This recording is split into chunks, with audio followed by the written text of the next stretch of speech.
चाचा टीवी।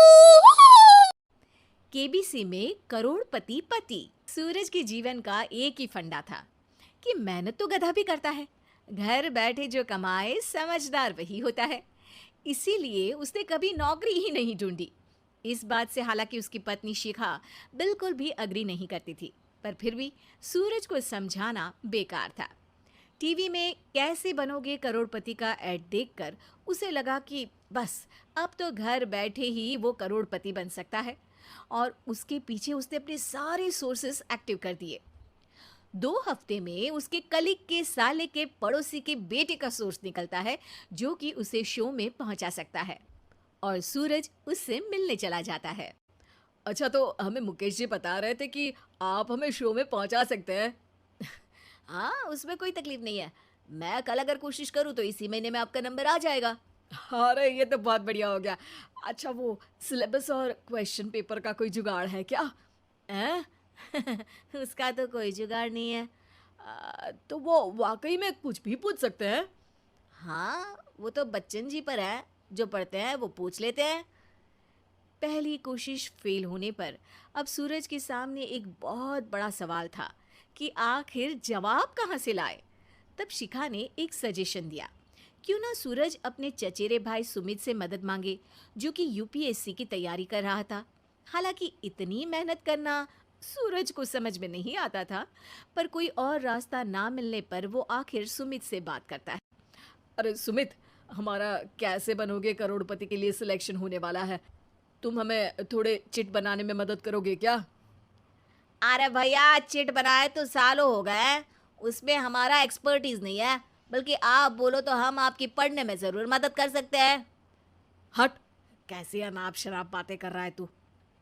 सूरज ने सुमित को मना तो कर दिया था, पर तैयारी करने के सिवाय कोई चारा उसे दिख भी नहीं रहा था। खासकर जब 12 के पेपर लीक करने के एक्सपर्ट शुक्ला जो भी हाथ जोड़ लेते हैं। आखिर सूरज को सुमित के पास जाना ही पड़ा, और उसने सुमित और शिखा से वादा किया कि वो बहुत मेहनत करेगा। 1 महीने की तैयारी के बाद फाइनल हुआ कि शो से 1 हफ्ते पहले एक ट्रायल खेला जाएगा, जहां पर सारे रिश्तेदार ऑडियंस की जगह पर होंगे और शिखा सवाल पूछेगी। दूर दराज से भी रिश्तेदार आकर हाजिर हो गए देखने कि आखिर कैसे बनेगा सुमित करोड़पति। सब कुछ सेट था, और इतने में सूरज आकर अपना स्पीच देता है। ये 1 महीना मेरे लिए आसान नहीं था, पर अपने भाई सुमित और अपनी पत्नी शिखा की मदद से मैं इतनी दूर पहुंच पाया हूँ। मेरे मम्मी पापा के आशीर्वाद ने भी बहुत साथ दिया है मेरा। मैं उम्मीद करता हूँ कि आज के शो में आप लोगों को बहुत मजा आएगा। साक्षी पहला सवाल पूछती है, और पूरे कमरे में सन्नाटा छा जाता है। इंडिया में कितने स्टेट्स हैं?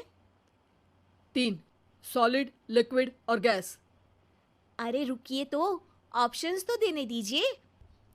इतने में 5वीं कक्षा का चिंटू बोल उठता है। अरे क्या मामा, आप तो पहले सवाल पर ही आउट हो गए। अरे बेटा, पहला सवाल तो ट्रायल होता है ना। अरे तुम अब देखना। देखने जैसी बात तो थी ही। सूरज को इतना शांत किसी ने नहीं देखा था। कभी कभी तो लगता था मानो सूरज आंख खोलकर ही सो गया हो। मामा जल्दी करो प्लीज, कल सुबह पनवेल भी तो निकलना है। अरे हट, कंसंट्रेट करने दे मुझे। 3 सवाल में 3 लाइफलाइन खत्म हो चुकी थी, और अब चौथे सवाल पर भी सूरज का मौन नहीं टूटा। पर सूरज अभी भी हार मानने को तैयार नहीं था। उधर हर कोई सूरज को छोड़ सुमित को देख रहे थे। आखिर सुमित ने ही तो पढ़ाया था सूरज को। गजब बेइज्जती है यार। अरे बेटा, तो बाप का, दादा का, भाई का, सबका नाम बुड़वाएगा। अरे 3-3 लाइफ लाइन ले ली तो भी तेरा कुछ नहीं होना है। अरे कोई इतनी बात करता है क्या शो पर? अरे बेटा, शो पर तेरे जैसे भी तो नहीं आते ना। सूरज की ये जंग आखिर 1 घंटे बाद 5वें सवाल पर खत्म हो गई, जब उसने इंडिया के नेशनल बर्ड का नाम कहा, कौवा। अरे बेटा, मजा तो बहुत आया, बस थोड़ा टाइम पर खत्म होता तो आनंद भी आ जाता। ताने बारिश के बूंदों की तरह बरस रहे थे, और सूरज को भी समझ आ रहा था कि ये करोड़पति बनना शायद उसके बस के बाहर की बात है। पर वो आखिर ये बात मान कैसे लेता?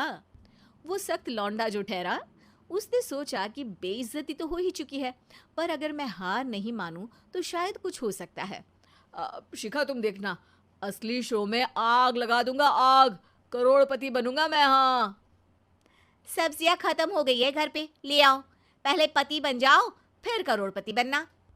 अरे गजब बेइज्जती है यार।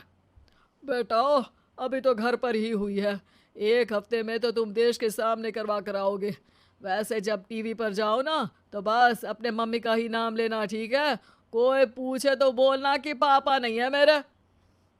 अरे पढ़ाई की, पेपर निकलवाए, इतने सारे लोगों को खाना खिलवाया, क्या फर्क पड़ा? इसीलिए मैं कहता हूँ कि मेहनत तो गधा भी करता है, घर बैठे जो कमाए वही सिकंदर। लेकिन मामा, गधे भी जानते हैं कि हमारा राष्ट्रीय पक्षी मोर है।